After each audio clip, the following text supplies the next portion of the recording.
Bible દર્શન પાઠ 109 હિબ્રુઓ અધ્યાય 1-7 13 અધ્યાયોમાં વહેંચાયેલો આ ગ્રંથ. આ પાઠમાં આપણે માત્ર 7 અધ્યાયોનો અભ્યાસ કરીશું. સૌ પ્રથમ પ્રેરણાદાયી કડી, અધ્યાય 2 કડી 18.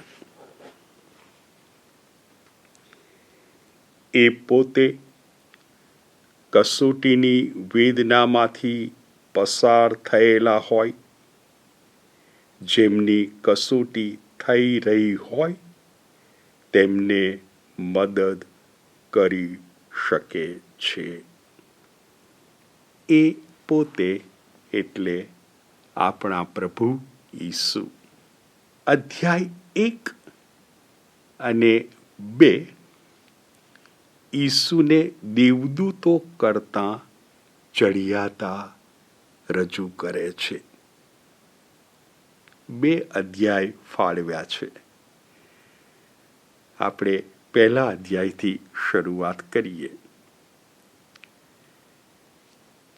પહેલા અધ્યાયમાં લેખક કહે છે, આપણા પ્રભુ, સંવાદ સાધનારા પ્રભુ છે, બોલનારા પ્રભુ છે, સ્પીકિંગ ગોડ. ભૂતકાળમાં બોલ્યા ત્યારે આપણે નહોતા, આપણા પૂર્વજો હતા. આપણા પૂર્વજો સાથે આપણા પ્રભુ પૈગંબરો મારફતે બોલ્યા. આજે અને લેખક આજને અંતિમ યુગ કહે છે. આ અંતિમ યુગમાં આપણી સાથે આપણા પ્રભુ સંવાદ કરે છે, પોતાના પુત્ર ઈસુ દ્વારા. આ ઈસુ એટલે જેના દ્વારા આખા વિશ્વનું સર્જન થયું છે. એટલે આ પુત્ર ઈસુ વિશ્વનો માલિક છે. આ પુત્ર પ્રભુની હૂબહૂ પ્રતિમા છે. આ પુત્ર આખી સૃષ્ટિને ધારણ કરનાર છે પોતાના સામર્થ્યશાળી શબ્દથી. એ પુત્ર પાપ શુદ્ધિ કર્યા પછી અત્યારે સ્વર્ગમાં પિતાને જમણે હાથે બિરાજે છે. આવું લેખક પુત્ર ઈસુ વિશે કહે છે. હવે દેવદૂતો કરતાં ચડિયાતા છે એ બતાવવું છે. એટલે લેખક આ પહેલા અધ્યાયમાં જૂના કરારના 6 અવતરણો ટાંકે છે, એક પછી બીજું, બીજા પછી ત્રીજું, અને બતાવે છે, જુઓ, દેવદૂતો કરતાં આ ઈસુ ચડિયાતા છે ને. અને પછી જૂના કરારનું એક અવતરણ આ દેવદૂતો વિશે ટાંકીને દેવદૂતોની ઓળખ આપે છે. આપણે એ અવતરણ વાંચીએ. અવતરણ પહેલા અધ્યાયની 14મી કડીમાં મળશે. આ પહેલા અધ્યાયની 14મી કડી એ જૂના કરારમાં તોબીતના ગ્રંથમાં 12મા અધ્યાયમાં 14મી અને 15મી કડીમાં છે. દેવદૂતો તો જેવો મુક્તિ પ્રાપ્ત કરનાર છે, તેમની સેવા કરવાને મોકલાતા શું પરિચારક આત્માઓ જ નથી? એટલે ઓળખ આપે છે, દેવદૂતો તો પરિચારક આત્માઓ છે. કોની સેવા કરવા? આજે મુક્તિને માર્ગે જઈ રહ્યા છે એ માનવોની સેવા કરવા. જ્યારે ઈસુ તો પુત્ર છે એટલે ઈસુ ચડ્યા હતા. ત્યાં અધ્યાય 1 પૂરો થાય છે. અધ્યાય 2માં વિષય એ જ ચાલુ રાખે છે. ઈસુ દેવદૂતો કરતા ચડ્યા હતા. અધ્યાય 2માં હવે લેખક આપે છે આ સત્ય, મુક્તિની વાત, મુક્તિનો સંદેશ તો પ્રભુ જાતે જાહેર કરે છે અને એ સંદેશને સમર્થન આપે છે પરચાઓ દ્વારા, ચમત્કારો દ્વારા, અદ્ભુત કાર્યો દ્વારા. મુક્તિનો સંદેશ, મુક્તિની વાત. આ મુક્તિની વાત અથવા બીજો શબ્દ વાપરીએ તો ભાવિ જીવનની વાત એ આ દેવદૂતોને સોંપવામાં આવી નથી કે દેવદૂતો તમે આ મુક્તિની વાત કરો અથવા ભાવિ જીવનની વાત કરો. એ વાત દેવદૂતોને સોંપવામાં આવી નથી. હવે એ બીજા અધ્યાયમાં લેખક જૂના કરારનું એક અવતરણ ટાંકે છે અને બતાવે છે કે થોડા સમય માટે આ પુત્રને, આ ઈસુને દેવદૂતો કરતાં નીચા બનાવવામાં આવ્યા. હવે દેવદૂતો કરતાં નીચા કોણ? માનવો. એટલે કે ઈસુ માનવ બને છે. આ દેવદૂતો કરતાં નીચા. પણ કારણ? હા, જુઓ, માનવનું જ મરણ થાય. જેનો જન્મ થાય એનું મરણ થાય અને મરણ આવશ્યક છે આ માનવની મુક્તિને માટે. મુક્તિનો સંદેશ પ્રભુ જાતે આપે છે, પણ મુક્તિ લાવનાર તો આ પુત્ર જો ઈશ્વર જ રહે, પ્રભુ જ રહે, તો મૃત્યુ ન પામી શકે. દેવદૂતો મૃત્યુ ન પામી શકે. એટલે થોડા સમય માટે એમને દેવદૂતો કરતાં ઉતરતી કક્ષાના બનાવવામાં આવ્યા. હવે માનવ બનીને, મૃત્યુ પામીને એ મુક્તિનું કાર્ય સિદ્ધ કરે છે. આ પ્રભુની કૃપાથી, આ પ્રભુની યોજનાથી. હવે લેખક બીજા અધ્યાયમાં આગળ વધે છે.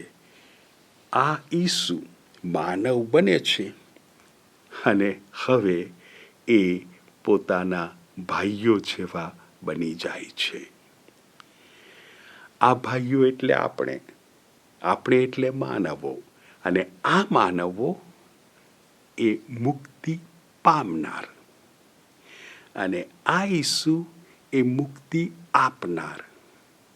મુક્તિ આપનાર અને મુક્તિ પામનાર બંનેના પિતા એક જ. એટલે ઈસુ આપણને પોતાના ભાઈઓ કહેતા શરમાતા નથી. આપણે ઈસુના ભાઈઓ, આપણે ઈસુની બહેનો.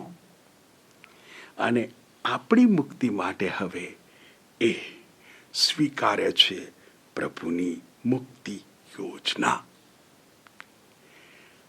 આગળ વધતા હવે લેખક કહે છે કે આ મુક્તિ યોજના સ્વીકારતા આ ઈસુ વડા પુરોહિત બને છે. પહેલી વખત બીજા અધ્યાયમાં આ શબ્દ પ્રયોગ થાય છે, વડા પુરોહિત. આપણે એને વિશે આગળ વાત કરવાના છીએ, એટલે અત્યારે માત્ર આ શબ્દ વડા પુરોહિત. બાઇબલના બીજા કોઈ ગ્રંથમાં જ્યાં સુધી મારું જ્ઞાન છે ત્યાં ઈસુને પુરોહિત અથવા વડો પુરોહિત કહેવામાં આવ્યા નથી. અધ્યાય 2 પૂરો અને હવે અધ્યાય 3માં કોના કરતાં ચડિયાતા. તો અધ્યાય 1 અને અધ્યાય 2માં તો દેવદૂતો કરતા. હવે આ યહૂદીઓને મન, આ ઇઝરાયેલીઓને મન, મોશે બહુ મહાન, મોશે કરારના મધ્યસ્થ, આગેવાન, ગુલામીમાંથી બહાર લાવનાર. તો અધ્યાય 3માં લેખક હવે કહે છે ઈસુ મોશે કરતાં ચડિયાતા છે. એક પછી બીજી વાત રજૂ કરીને લેખક આ સત્ય પ્રતિપાદિત કરે છે. શું કહે છે? ઈસુ પોતાના પિતાને વફાદાર છે. મોશે પણ વફાદાર છે એ જ પિતાને. પણ મોશે ઘરમાં વફાદાર છે. ઘરમાં. જ્યારે ઈસુ તો વફાદાર છે પણ ઘર બાંધનાર તરીકે. મોશે ઘરમાં વફાદાર છે, જ્યારે ઈસુ તો ઘર બાંધનાર તરીકે વફાદાર છે. હવે ઘર અને ઘર બાંધનાર એ બેમાં ઘર બાંધનારને વધારે મહત્વ. એટલે મોશે હા ઘરમાં રહીને વફાદારી બતાવે છે, પણ એક સેવક તરીકે. જ્યારે ઈસુ વફાદારી બતાવે છે આ ઘરમાં જે વસનારાઓ છે ને એ બધાના એક મોભી તરીકે, એક આગેવાન તરીકે, એક વડીલ તરીકે. એટલે મોશે અને ઈસુની સરખામણીમાં ઈસુ ચડિયાતા છે. હજી લેખક આગળ વધે છે અને જાહેર કરે છે કે જુઓ, કાળજી રાખજો હો.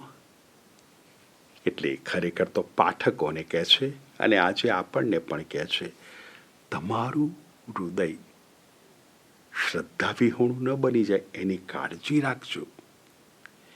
કારણ કે જો એક વખત શ્રદ્ધા ઉડી ગઈને, અને આપણે જાણીએ છીએ કાળ કેવો હતો, એક સતામણી અને બીજી સતામણી, આ બે સતામણી વચ્ચેનો ગાળો છે. ઈસવીસનની 1લી સદી છે. રોમન સામ્રાજ્ય કાળો કેર વર્તાવી રહ્યું છે અને ત્યારે શ્રદ્ધા ડગી જાય એવી પૂરી શક્યતા છે. ત્યારે ઈસુને રજૂ કરે છે કે જુઓ, મોશેના સમયમાં અરણ્યમાં પ્રજા ભટકતી હતી અને એમને વિશ્રામધામે લાવવાના હતા. વિશ્રામધામ એટલે પ્રોમિસ્ડ લેન્ડ, અર્થાત જે વચન આપ્યું હતું એ ભૂમિમાં લાવવાના હતા, પણ બધા ન આવી શક્યા. રણમાના ગ્રંથમાં આપણને ખબર પડી કેટલા બધા બળવો પોકારવાને કારણે, અશ્રદ્ધા લાવવાને કારણે મરી ફીટ્યા, પૂરા થઈ ગયા. લેખક યાદ કરાવે છે, જુઓ એવું ના થવું જોઈએ. હા, એટલે મોશે જ્યારે લાવી રહ્યા હતા ત્યારે બધા એ વચન આપેલી ભૂમિમાં પ્રવેશ ન પામી શક્યા. એટલે અત્યારે તમને આ ચેતવણી આપું છું, શ્રદ્ધા ડગી ન જાય એની કાળજી રાખજો. એટલે મોશે નથી લાવી શક્યા. આ હવે હું મારું ઉમેરું છું. મોશે બધાને વચન આપેલી ભૂમિમાં નથી લાવી શક્યા, પણ ઈસુ બધાને મુક્તિ આપવાના છે. આ મોશે કરતાં ચડિયાતા ઈસુ. અને ત્યાં 3જો અધ્યાય પૂરો. હવે 4થા અધ્યાયમાં વિશ્રામધામની વાત ચાલુ રહેશે અને એમાં એક યહોશુઆ નામનું પાત્ર આવશે, જે મોશેના ઉત્તરાધિકારી, મોશે પછી જેમણે આ કાર્યધુરા સંભાળી હતી, આ પ્રજાને પેલી યર્દન નદી ઓળંગીને વચન આપેલી ભૂમિમાં લઈ જવાનું કામ આ યહોશુઆએ કરેલું. એટલે કદાચ ભક્તો એમ માને, યહૂદીઓ એમ માને કે યહોશુઆ પણ મહાન છે. હવે સમજાવશે કે ઈસુ યહોશુઆ કરતાં પણ ચઢિયા હતા. પહેલાં દેવદૂતો કરતાં ચઢિયા હતા, મોશે કરતાં ચઢિયા હતા.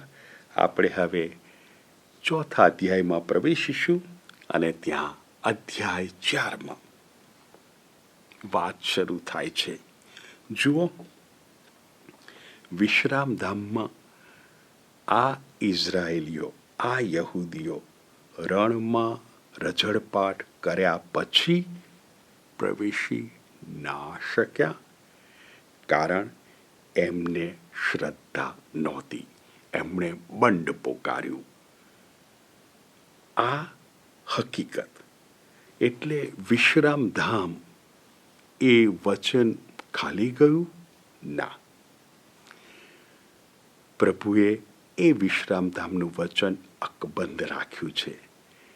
એટલે એને પ્રભુ કહે છે આજે એ વચન ઊભું જ છે. એટલે શ્રદ્ધા ધરવાની જરૂર છે. કપરો કાઢશે, સતામણી ચાલે છે, અને આ સમયમાં આ ભક્તોની શ્રદ્ધાને અકબંધ રાખવાની છે. એટલે જુદી જુદી રીતે લેખક રજૂઆત ચાલુ રાખે છે. ત્યાં લખે છે કે આ ઇજિપ્ત દેશમાંથી નીકળેલા ઇઝરાયેલીઓ એ નેતાઓમાં વિશ્વાસ મૂકે અથવા તો એ વચનમાં વિશ્વાસ મૂકે, ના મૂકે, ઢવ અને પછી શું થયું? બધા ન પ્રવેશી શક્યા. તો આજે એ શક્યતા ઊભી છે, પણ એ શક્યતા દૂર કરી શકાય મક્કમ રહીને. અને એટલે કે છે આપણે માટે વિશ્રામધામ એટલે સ્વર્ગ. અને શહીદો થતા હતા, ઘણાને મારી નાખવામાં આવતા હતા. આપણે માટે વિશ્રામધામ એટલે સ્વર્ગ. એક વખત એ વિશ્રામધામમાં પ્રવેશીએ પછી વિશ્રામ, પછી પ્રવૃત્તિની જરૂર નથી, કારણ પ્રભુએ પણ વિશ્રામ પાડ્યો હતો. એટલે પ્રવૃત્તિથી બધી મુક્તિ મળશે, પણ અત્યારે ટકી રહેવું પડશે, અત્યારે મક્કમ રહેવું પડશે, અત્યારે ચાલુ રાખવું પડશે. અને એમ કહેતા હવે એ એક નવો વિચાર ઉમેરે છે. ઈશ્વરની વાણી. આ તો આપણે બધા જાણીએ છીએ, સુવિદિત કડી છે. અધ્યાય 4 અને એની 12મી કડી. અધ્યાય 4 એની 12મી કડી. ઈશ્વરની વાણી જીવતી જાગતી છે, બેધારી તલવાર કરતાં પણ એ વધુ તીક્ષ્ણ છે. આત્મા અને પ્રાણની વચ્ચેથી તથા સંધિ અને મજ્જાની વચ્ચેથી આર પાર નીકળી જાય છે, અને મનના વિચારો અને ઈરાદાઓને પણ પારખી લે છે. વચન એટલે ઈશ્વરની વાણી જીવતી જાગતી છે. વચન આપ્યું, વિશ્રામધામમાં લઈ જઈશ. ઇઝરાયેલી ભાઈઓ બહેનોએ, યહૂદી ભાઈઓ બહેનોએ શ્રદ્ધા ન રાખી, ચૂકી ગયા. પણ આજે પ્રભુ એ ઓફર ચાલુ રાખે છે. ઈશ્વરની વાણી જીવતી જાગતી છે અને વિશ્વાસ મૂકી શકાય, શ્રદ્ધા મૂકી શકાય. અધ્યાય 4 પૂરો કરે એ પહેલા લેખક એક બીજો વિચાર રજૂ કરે છે. અધ્યાય 2માં એક શબ્દ વાપર્યો હતો, વડા પુરોહિત. હવે અધ્યાય 4માં વડા પુરોહિતની વાત શરૂ કરે છે. અધ્યાય પૂરો થાય એ પહેલા હવે આ ઈસુ એ વડા પુરોહિત છે, પણ એ આપણા જેવા માનવ બનેલા છે. અને એટલે આ વડા પુરોહિત એ આપણા જેવી બધી જ પરિસ્થિતિનો અનુભવ કરી ચૂક્યા છે. આ પાઠકો કઈ પરિસ્થિતિનો અનુભવ કરે છે? સતામણી. કોના હાથે? રોમન સામ્રાજ્યને હાથે. તો આ વડો પુરોહિત ઈસુ, એમની પણ સતામણી થઈ, એમણે પણ મહાવ્યથા વેઠી, એમનો ક્રૂસ ઉપર મૃત્યુ થયું અને વડો પુરોહિત બન્યા. એટલે એક પાપ સિવાય બધી બાબતોનો એમને અનુભવ થયો છે અને એટલે એમને આપણા પ્રત્યે સહાનુભૂતિ છે. બસ ચાલુ રાખો, એમની માફક જ આપણે પહોંચી જઈએ એમની પાસે. લેખકનો એક જ ઈરાદો છે, શ્રદ્ધામાં ટકી રહો. કટોકટીનો સમય છે, કપરો કાળ છે, પણ આપણા વડા પુરોહિત આપણી સાથે છે. ત્યાં અધ્યાય 4 પૂરો. હવે અધ્યાય 5માં વડા પુરોહિત વિશે વાત ચાલુ રહેશે. વડા પુરોહિત એ તો એક વ્યક્તિ છે, ઇઝરાયેલી ધર્મની સર્વોચ્ચ વ્યક્તિ. કારણ કે ધર્મનું શાસન, ધર્મનું કાર્ય આ વડા પુરોહિત કરે છે. તો હવે શરૂ કરે છે. વડા પુરોહિત એ માનવોમાંથી પસંદ કરવામાં આવે છે. પસંદ કરનાર પ્રભુ છે. હવે આ વડા પુરોહિતને નીમવામાં આવે છે. એનું કાર્ય એક છે, બધા ભક્તોને માટે પાપનું નિવારણ કરવા બલિ ચઢાવવાનો, નૈવેદ્ય ધરવાનું. પણ આ વડા પુરોહિત પણ એક માનવ છે, એટલે એમના પોતાના પાપોનું પણ એમણે પ્રાયશ્ચિત કરવાનું છે, બલિ ચઢાવવાનો છે. હવે ત્યાં લેખક એક સુંદર વિચાર રજૂ કરે છે. અધ્યાય 5 અને એની કડી 4. અધ્યાય 5 કડી 4. કોઈ માણસને પુરોહિતનું પદ પોતાની પસંદગીથી મળતું નથી, પણ ઈશ્વરના બોલાવ્યાથી તે પુરોહિત થાય છે, જેમ અહરોન થયો હતો. એટલે જો આપણે મહાપ્રસ્થાન ગ્રંથને યાદ કરીએ તો ત્યાં પ્રભુએ મોશેને કહ્યું, અહરોન તારો ભાઈ અને એના દીકરાઓને પુરોહિત પદની દીક્ષા આપ. પ્રભુએ નક્કી કર્યું હતું. એટલે એ વડા પુરોહિતનું પદ પણ પ્રભુએ નક્કી કરેલું છે અને એને પ્રભુ પસંદ કરે છે. હવે આ લેખક એ જૂના કરારના પુરોહિત પદની કે વડા પુરોહિત પદની વાત કરતા નથી. હવે આવશે ઈસુ. આ ઈસુને પુરોહિત પદનું માન કોણે આપ્યું? પ્રભુએ. કેમ પ્રભુએ એમને પુરોહિત પદનું માન આપ્યું? તો હવે લેખક જણાવશે. આ ઈસુ માનવ બન્યા અને એમનું માનવ જીવન, એમનું દુનિયાવી જીવન જીવતા હતા ત્યારે એમણે આર્તનાદ, કાકલુદી, વિનવણી સાથે પ્રાર્થના કરી હતી કે આ વેદના મારી આગળથી લઈ લો, મારાથી નહીં સહન થાય, પણ મારી નહીં તમારી ઈચ્છા પૂર્ણ થાવ. એટલે એમણે જે બલિદાન ચઢાવ્યું એ પોતાની ઈચ્છાનું, એમણે જે બલિદાન ચઢાવ્યું એ પ્રભુની ઈચ્છાને સ્વીકારવાનું.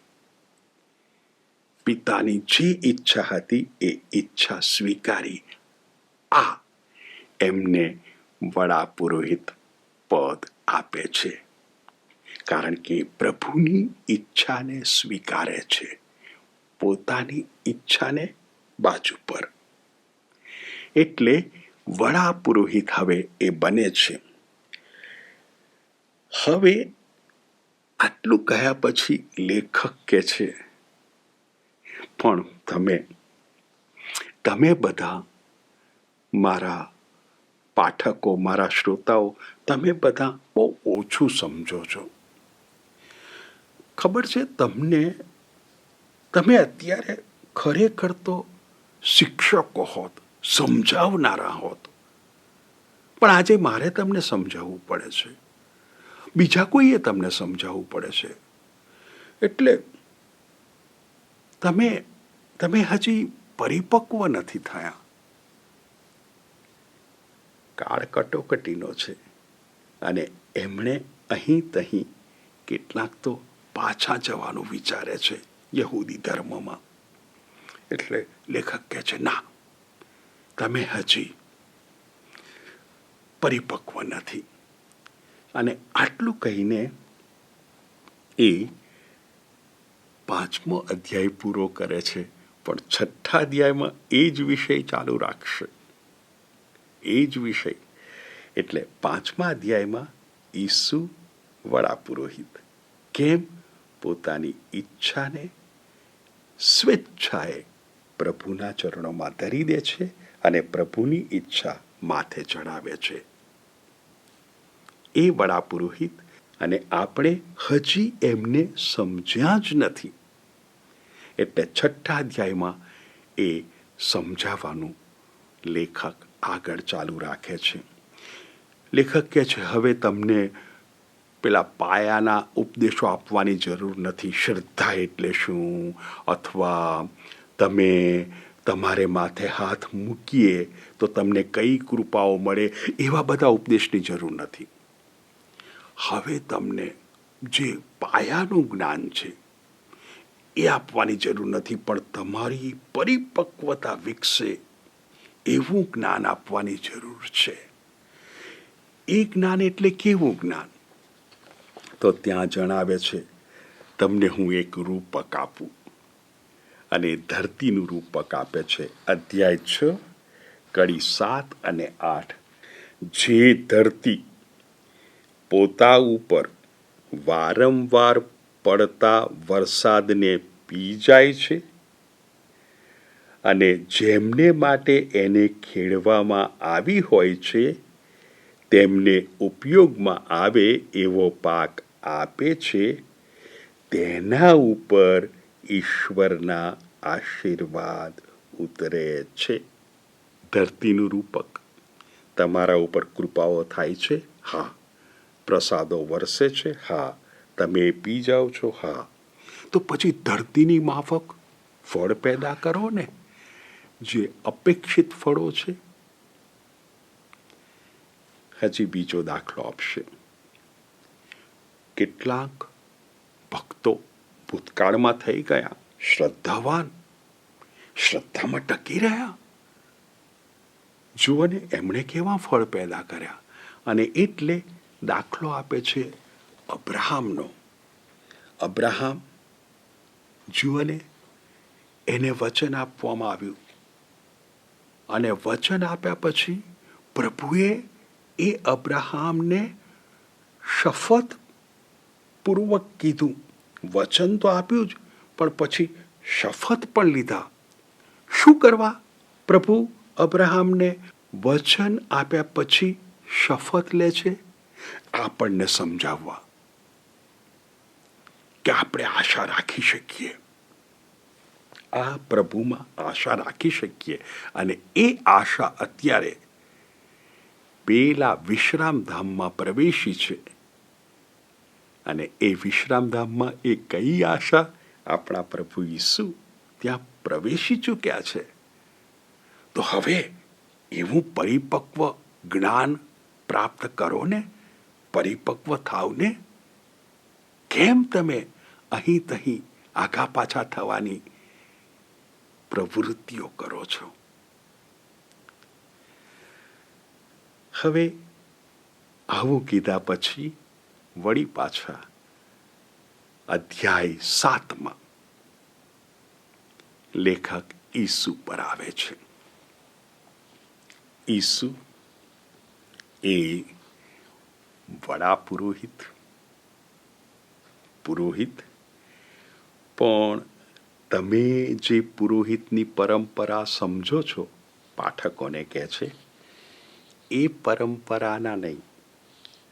આપણે સમજી લઈએ. પહેલાં ઇઝરાયેલીઓમાં, યહૂદીઓમાં પુરોહિત પદ એ યાકોબ, જેનું બીજું નામ ઇઝરાયેલ, ઇઝરાયેલના 12 દીકરાઓ, 12માંથી એક દીકરાનું નામ લેવી, અને લેવીના જે વંશજો એ બધા લેવી વંશના કહેવાયા. લેવી વંશમાં મોશેનો જન્મ થયો. મોશેના મોટા ભાઈ અહરોન. એટલે આ મોશેને કહેવામાં આવ્યું અહરોન, અને એના પુત્રોને પુરોહિત પદ આપો. એટલે આ અહરોનના વંશમાં બધા પુરોહિતો કે જે લેવી વંશના છે, મોશે લેવી વંશના, પણ પુરોહિત નહીં. ઈસુ તો યહૂદા વંશમાં જન્મ લે છે, એટલે ઈસુ યહૂદા વંશના.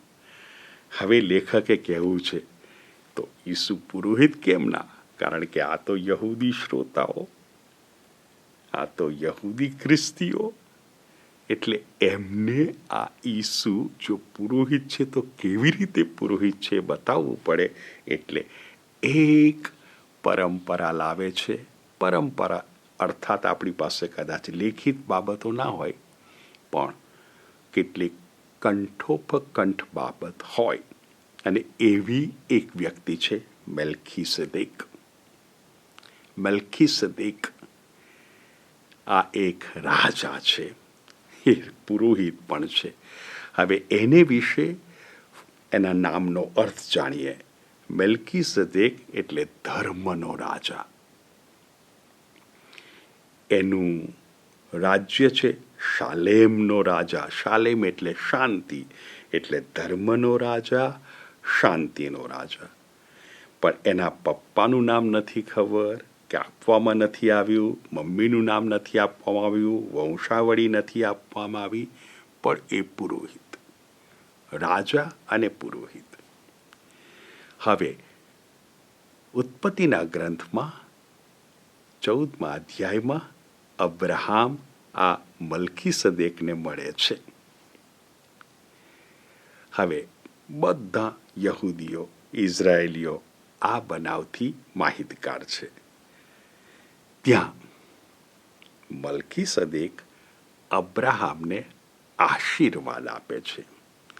જે આશીર્વાદ આપે એ મોટો, જે આશીર્વાદ સ્વીકારે એ નાનો. એટલે મલ્કીસદેક મોટો છે. પેલી તુલનાની દ્રષ્ટિએ, ઉંમરની દ્રષ્ટિએ નહીં, કક્ષાની દ્રષ્ટિએ. હવે આ યહૂદીઓ માહિતગાર છે કે આ પુરોહિતોને 10મો ભાગ આપવો પડે. દરેક ઇઝરાયેલી જાણે છે 10મો ભાગ એ પુરોહિતોને આપવો પડે. હવે અબ્રાહમ 10મો ભાગ આપે છે એટલે આ મલ્કીસદેક પુરોહિત છે. એનો વંશ કયો છે જાણતા નથી, પણ એને એક તો એને આશીર્વાદ આપ્યો, હવે એને 10મો ભાગ આપે છે. એટલે લેવીઓ જે 10મો ભાગ સ્વીકારનાર છે, અત્યારે આ મલ્કીસદેક એ ભાગ સ્વીકારે છે, 10મો ભાગ.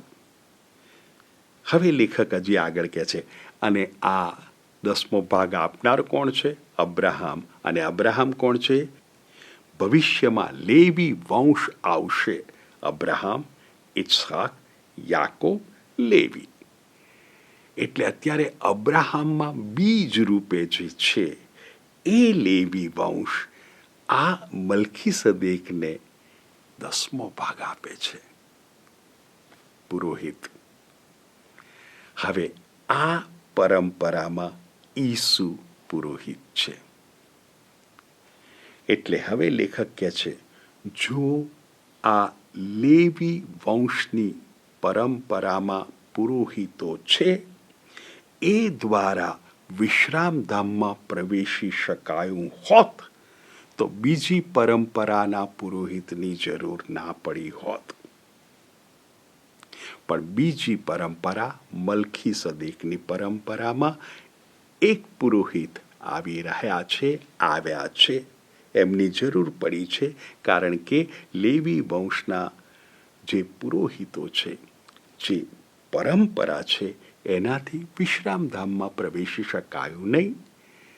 અને એટલે હવે ઈસુ વડા પુરોહિત. અને હવે એ જ બાબતો લેખક ફરીથી કહેશે કે એમણે પોતાની જાતનું બલિદાન આપ્યું, અને જાતનું બલિદાન આપીને આપણે માટે વિશ્રામધામ નક્કી કરી લીધું. એક બે મુદ્દાઓ હજી લેખક ઉમેરે છે, અને એમાંનો એક મુદ્દો છે લેવી વંશ એ પરંપરામાં ઘણા પુરોહિતો નીમવામાં આવતા. કેમ? કારણ કે પુરોહિતો મૃત્યુ પામતા. એ અનંત જીવન જીવનારા નહોતા, અને એટલે ઘણા પુરોહિતો કે આ મૃત્યુ પામે તો એની જગ્યાએ બીજો, એ મૃત્યુ પામે તો એની જગ્યાએ ત્રીજો. જ્યારે ઈસુ માટે એક જ, કારણ કે એ અનંત કાળ જીવે છે. વડા પુરોહિત, શાશ્વત વડા પુરોહિત. હજી એક મુદ્દો ઉમેરે છે અધ્યાય 7માં. આ વડા પુરોહિત એ બલિ ચઢાવે છે પોતાના પાપો માટે પણ, માનવોના પાપો માટે તો છે જ, પણ પોતાના પાપો માટે પણ વારંવાર વર્ષો વરસ. જ્યારે ઈસુ વડા પુરોહિત પોતાનું બલિદાન એક જ વખત, અને બધા પાપ નષ્ટ. એટલે એમણે જે બલિદાન અર્પણ કર્યું છે એ વારંવાર અર્પણ કરવાની જરૂર નથી. એ એક વારકું, અને એ બલિદાન છે પ્રભુને સંપૂર્ણપણે આધીન થયા છે. આજે એ આપણા વડા પુરોહિત છે, અને એ વિશ્રામધામમાં લઈ જાય છે. આવું કહીને પેલા સતામણી વેઠતા ભાઈઓ અને બહેનોને લેખક એવા ઉત્સાહથી ભરે છે. પણ એ ભરવાનું ચાલુ છે. હવે પછીના અધ્યાયમાં એ આવી બધી સલાહ શિખામણો આપવાનું ચાલુ રાખશે, પણ હવે એ આગળના પાઠમાં.